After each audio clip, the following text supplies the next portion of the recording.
ఎంత ఎదిగినా ఒదిగుండాలి అంటారు పెద్దలు. కానీ ఈ అమ్మడి తీరు చూస్తుంటే అదంతా నాకు వర్తించదు అన్నట్టుగా ఉంది. విషయానికొస్తే తన కొత్త హిందీ చిత్రం దేవా రిలీజ్ నేపథ్యంలో ఒక మీడియా సంస్థతో మాట్లాడుతూ తన కెరీర్లోనే అతిపెద్ద హిట్గా నిలిచిన అలవైకుంఠపురంలోనూ తెలుగు కాకుండా తమిళ చిత్రంగా చెప్పుకొచ్చింది. దీంతో నీకు తెలుగుకి తమిళకి తేడా తెలీదా, నిన్ను స్టార్ని చేసిన టాలీవుడ్ ని మర్చిపోవడం కరెక్టేనా అంటూ ఏకిపారేస్తున్నారు నెటిజన్లు. పూజ మాట్లాడుతూ దక్షిణాదిలో తాను నటించిన అలవైకుంఠపురంలో తమిళ సినిమా అయినా కూడా హిందీ ఆడియన్స్ దాన్ని పాన్ ఇండియా మూవీగా చాలా బాగా ఆదరించారని, పనితనం బాగుంటే అది ప్రేక్షకులకు నచ్చుతుందని ఆమె ఓ ఇంటర్వ్యూలో చెప్పుకొచ్చింది. దీంతో ఇలా తాను నటించిన తెలుగు బ్లాక్ బస్టర్ చిత్రాన్ని తమిళ్ మూవీ అని చెప్పడంపై బన్నీ ఫ్యాన్స్ పూజా హెగ్డేను సోషల్ మీడియాలో ట్రోలింగ్ చేస్తున్నారు.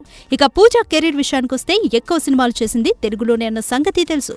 దువ్వాడ జగన్నాథం చిత్రం అనుకున్నంత ఆడకపోయినా ఆ సినిమాతోనే పూజా పేరు మార్మోగి తెలుగులో వరుసగా పెద్ద పెద్ద సినిమాల్లో నటించింది. ఇక అరవింద సమేత, మహర్షి, అలవైకుంఠపురంలో సినిమాలు ఈ అమ్మని స్టార్ లీగ్లోకి చేర్చిన విషయం ఈ ముంబై భామ మర్చిపోతుందేమో కానీ తెలుగు ప్రేక్షకులు అంత సులభంగా మర్చిపోలేరు. For more videos like this, subscribe Big TV channel.